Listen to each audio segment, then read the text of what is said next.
Olá, seja bem-vindo. Nessa nossa videoaula, nós vamos continuar o nosso assunto aí sobre ética antiga e medieval, respondendo algumas questões, né, de provas de seletivos para o ingresso na universidade, ok? Já havíamos gravado uma videoaula anterior sobre algumas questões na ética, na filosofia grega clássica, e vamos continuar então com a ética medieval, né, que foi assunto já de videoaulas anteriores. Se você ainda não assistiu, pode voltar lá às nossas videoaulas. E dando continuidade às nossas questões sobre o assunto, né, vamos aqui para a quarta questão. Desde suas origens entre os filósofos da antiga Grécia, a ética é um tipo de saber normativo, isto é, um saber que pretende orientar as ações dos seres humanos. Né? Um texto aí da Cortina e do Martinez sobre ética, né? Explicando aí o que consiste a ética, ou seja, um saber normativo, uma espécie de saber que estabelece normas de ação, né? E que orientam aí como a gente deve agir, se comportar diante de determinadas circunstâncias. Com base no texto, na compreensão da ética aristotélica, é correto afirmar que a ética é o quê? Letra A.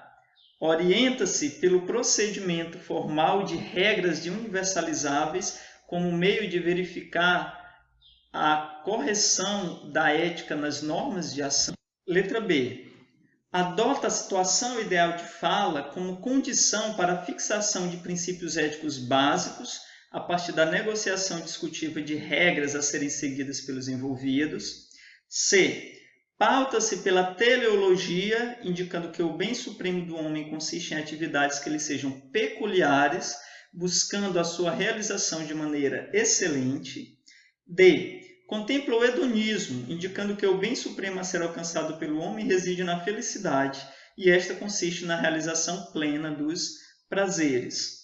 E é baseada no emotivismo, busca justificar a atitude ou juízo ético mediante o recurso dos próprios sentimentos dos agentes, de forma a influir nas demais pessoas. Nesse caso, a resposta correta sobre a ética aristotélica é a letra C. Exatamente, a resposta correta, letra C. Né? Mais uma vez aqui, essa questão exige um conhecimento específico da ética aristotélica que vai além do enunciado proposto aí para a resolução. Uma característica fundamental da ética aristotélica é justamente o fato de ser uma ética teleológica, ou seja, uma ética que se orienta para um fim, ou seja, todas as ações têm um fim específico. Né? A excelência é quando esse fim é alcançado. Né? No caso aí do ser humano, né, o bem do homem consiste em atividades que lhe sejam peculiares, ou seja, atividades que sejam próprias do ser humano, buscando a sua realização sempre de maneira excelente. Né? Vale lembrar aí que em grego o termo excelência é uma tradução própria, aí, uma tradução similar à tradução virtuoso, né? Ou virtude. Né? Excelência e virtude aí são a mesma coisa. Então, se a ética busca a virtude, né, ela busca a excelência em todas as suas ações. Né? O fim de cada ação é a excelência. E a excelência máxima, o fim último de todas as ações, para Aristóteles, é a felicidade. Né? As outras alternativas indicam aí outras perspectivas éticas que foram adotadas ao longo da história da filosofia. No caso específico de Aristóteles, trata-se de uma ética teleológica, uma ética que se orienta para o fim, que é a virtude, a excelência. Né? A máxima virtude, a máxima excelência levam aí ao bem supremo, que é a felicidade. Né? Então, não é só um procedimento formal de regras, né? A ética aristotélica não é uma ética só normativa, porque é uma ética das virtudes, você não está preocupado só em estabelecer normas, mas em atingir a virtude como um fim. Não é uma ética fundada, né, no discurso, que é uma teoria ética que surgiu aí somente no século XX, a ética do discurso. Não é uma ética fundada só nos prazeres, porque para Aristóteles prazer e felicidade não é a mesma coisa, embora o prazer faça parte da felicidade, mas ele não é o bem supremo e não é idêntico à felicidade, né? E nem muito pouco baseado aí no emotivismo, já que em Aristóteles, além do componente da paixão, a ética, ou seja, uma disciplina das paixões, a ética também tem uma dimensão intelectual, né? Ou seja, desenvolvimento intelectual. Então, letra C, resposta certa nessa questão.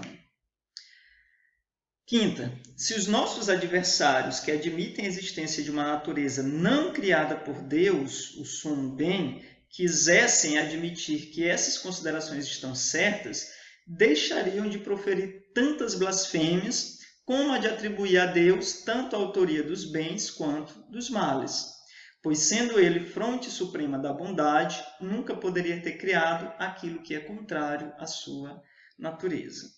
Que nós temos um texto de Agostinho sobre a natureza do bem. Questão. Para Agostinho, não se deve atribuir a Deus a origem do mal. Por quê? Letra A. O surgimento do mal é anterior à existência de Deus. Letra B. O mal, enquanto princípio ontológico, independe de Deus. C. Deus apenas transforma a matéria, que é por natureza má. D. Por ser bom, Deus não pode criar o que lhe é oposto, o mal. Ou Deus se limita a administrar a dialética existente entre o bem e o mal. A alternativa correta aqui, acerca da perspectiva ética em Agostinho, é a letra D. Por ser bom, Deus não pode criar o que lhe é oposto, ou seja, o mal, né? Ou seja, o enunciado lá em cima diz, né, que os adversários, no caso aqui, Agostinho assume a posição dos cristãos, né? E ele diz que os adversários dos cristãos admitem a existência de uma natureza não criada por Deus, ou seja, a existência de uma natureza que seria má, né? Platão lembra aí que rivalizou com os maniqueístas que afirmavam a existência do absoluto bem e do absoluto mal, possivelmente se referindo a eles nessa questão, né? Existe uma natureza não criada por Deus que seria então o mal, só que Agostinho admite não há origem do mal. Por quê? Porque se Deus é bom e tudo vem de Deus, Deus não pode ter criado o mal. Todas as coisas que fez, tudo vem do bem, todas as coisas que Deus fez são boas, né? Por isso que não se pode atribuir a Deus a origem do mal, porque senão eu deveria dizer que Deus é ao mesmo tempo bom e mal, ou seja, ele é ao mesmo tempo bom e não bom, isso seria contraditório, né? Portanto, alternativa certa, letra D. O mal também não pode ter existido antes de Deus, porque Deus é o princípio de todas as coisas. O mal, enquanto princípio ontológico, independe de Deus. Nesse caso, Agostinho não concebe o mal enquanto princípio ontológico, porque o único princípio ontológico é Deus, e Deus é bom, né? Deus não simplesmente transforma a matéria, ele não é só um demiurgo, ele é também concebido como princípio e origem de todas as coisas. E Deus se limita a administrar a dialética existente entre o bem e o mal, seria a mesma coisa, né? Admitir que Deus não criou nada. Então, Deus é o princípio de onde vêm todas as coisas. Como esse princípio é bom, tudo que vem dele só pode ser igualmente bom, né? Portanto, para Agostinho, não existe a origem do mal, né, anterior ou em Deus. Sexta questão. Tomás de Aquino, um dos maiores representantes da escolástica, buscou formular um sistema do pensamento cristão inspirado na filosofia de Aristóteles. Como este filósofo, Tomás de Aquino deu à ética uma atenção especial em sua filosofia, colocando-a o sumo bem como fim a que tende todas as ações humanas. A partir da filosofia de Tomás de Aquino, assinale a opção correta. Letra A. O ato moral da escolha do bem e do repúdio do mal consiste no exercício de fé, pois a razão não seria capaz de tal discernimento. B. A natureza é irracional, fruto da atividade contemplativa, insuficiente para regular a conduta humana. C. A liberdade é a conquista da fé, podendo ser negligenciada pela razão nas diversas situações éticas. D. O governo de si para o homem será guiar-se por princípios puramente reflexivos, sem considerar a experiência prática. E a atividade ética consiste em, por meio da razão prática, discernir o mal do bem e executar o escolhido mediante a vontade. A resposta correta aqui sobre a perspectiva ética de Tomás de Aquino é a letra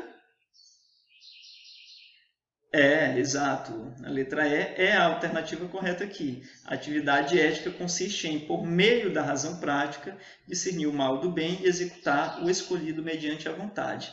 Vale lembrar que a escolástica, né, que corresponde aí ao período da filosofia medieval, pega desde mais ou menos o século IX até o final da Idade Média, concebia uma relação direta entre fé e razão. Né? Fé e razão são dois caminhos que levam ao mesmo destino, que é o conhecimento da verdade. Né? E a razão bem conduzida pode levar também aquelas verdades que são conhecidas depois por meio da fé. Né? Portanto, não há uma rivalidade entre fé e razão, e a razão, tanto quanto a fé, pode levar o ser humano ao conhecimento do bem e da verdade, por isso tornar uma pessoa ética. O que anula aí as letras A e C. Né? A letra A diz que a razão não seria capaz de discernir o bem do mal, a razão pode, se bem conduzida, né? E a liberdade poderia ser negligenciada aí pela razão. Não, se a razão também ela é bem conduzida, ela vai aí conduzir o ser humano para a liberdade, para o bom uso do livre-arbítrio. Né? E a letra B diz que a lei natural é irracional, pelo contrário, né? A razão é concebida aí com a natureza humana, né? A luz natural do ser humano. Né? Então, a própria natureza já é racional, por isso que seguir bem a razão seria seguir a lei natural e seguir o fim a que tende essa lei natural, no caso do ser humano, a bem-aventurança. Né? E o governo de si para o homem é guiar-se por princípio puramente reflexivo, sem considerar a experiência prática? Não, porque a ética justamente trata da dimensão prática da ação, né? E não algo contrário a ela. Certo? Então, a ética consiste em, por meio da razão prática, discernir o bem do mal. Por isso, seja pelo caminho da razão, seja pelo caminho da fé, para Tomás de Aquino, o bem é possível para o ser humano. Certo? É isso, valeu, nos encontramos aí na nossa próxima videoaula.